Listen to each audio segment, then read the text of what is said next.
স্বাগতম সবাইকে roots of civil engineering আজকের পর্বে আমরা শিখব কিভাবে একটি বিমের জন্য মালামালের পরিমাণ বের করতে হয়।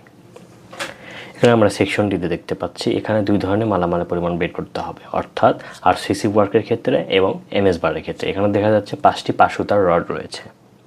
তাহলে প্রথমে যদি আমরা এমএস বার ক্যালকুলেশনে আসি, এমএস বার ক্যালকুলেশনের ক্ষেত্রে আমরা আগেই জেনেছি যে আমাদের প্রথমে লেন্থ অফ বার বের করতে হবে।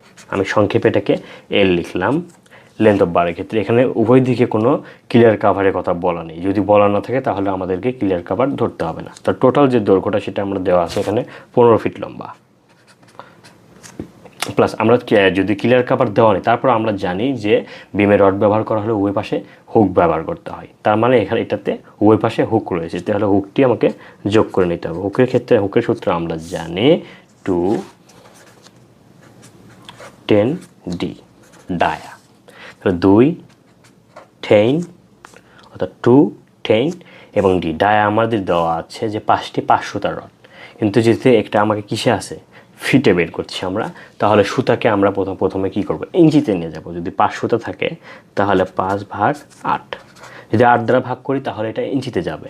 এর সাথে যদি আমি আবার 12 দ্বারাও ভাগ করে দিই তাহলে তখন যাবে ফিটে। তাহলে ফিট যোগ করলে এখানে আমরা পাচ্ছি 16.04 ফিট। এই গেল আমাদের লেন্থ অফ বার, অর্থাৎ ব্যবহৃত যে রড তার দৈর্ঘ্য। তাহলে দৈর্ঘ্য যখন বের করতে পেরেছি তাহলে আমরা এখন রডের ওয়েট বের করব।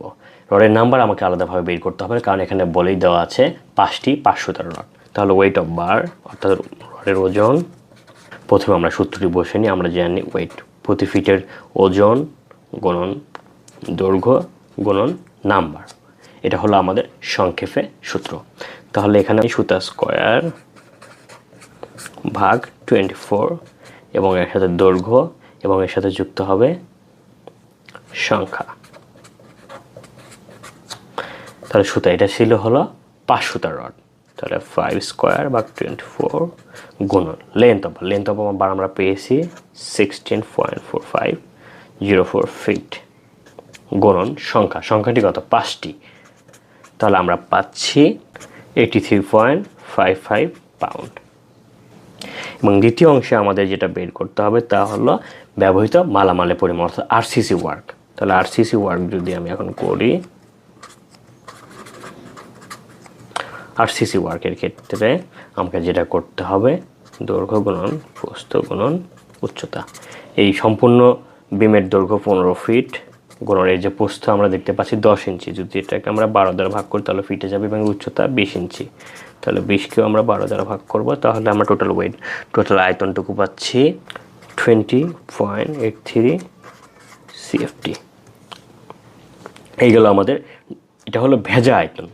আমরা জানি মালামালের পরিমাণ বের করার জন্য আমাদের প্রয়োজন শুকনো আয়তন অর্থাৎ ড্রাই ভলিউম। তাহলে ড্রাই যদি আমরা বের করি তাহলে যে সম্পূর্ণ আয়তনটুকু আমরা পেয়েছি এটাকে 1.5 দ্বারা গুণ করলে পাই 1.25 CFT। এবারে অনুপাতের যোগফল করতে হবে, অর্থাৎ সাম অফ রেশিও 1:2:4 অর্থাৎ 7। তাহলে সিমেন্ট লাগবে। সম্পূর্ণ আয়তন যেটা আমরা পেয়েছি এটাকে আমরা অনুপাতের যোগফল দ্বারা ভাগ করে দেবো, এবং সিমেন্ট হচ্ছে হলো 1 ভাগ, তাহলে 1 দ্বারা গুণ করে দেবো।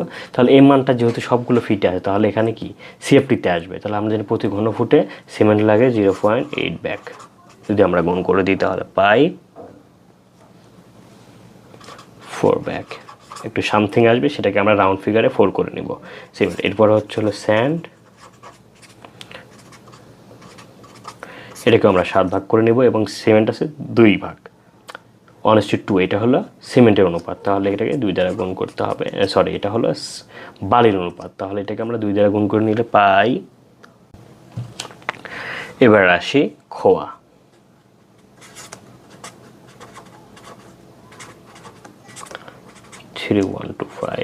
এটাকে যদি আমরা 7 ভাগ করে নিই তাহলে দেখতে পাচ্ছি খোয়া হলো 4 ভাগ, তাহলে এটাকে 4 দ্বারা যদি গুণ করি তাহলে পাই টি। যদি এখান থেকে আমরা এটাকে ইটে কনভার্ট করি অর্থাৎ ব্রিক্সে, আমরা জানি প্রতি ঘন ফুট গাঁথনির জন্য খোয়া লাগে 9টি, অর্থাৎ তাহলে ইট পাচ্ছি এনওএস। এ হচ্ছে হলো আমাদের এই অঙ্কের অ্যান্সার।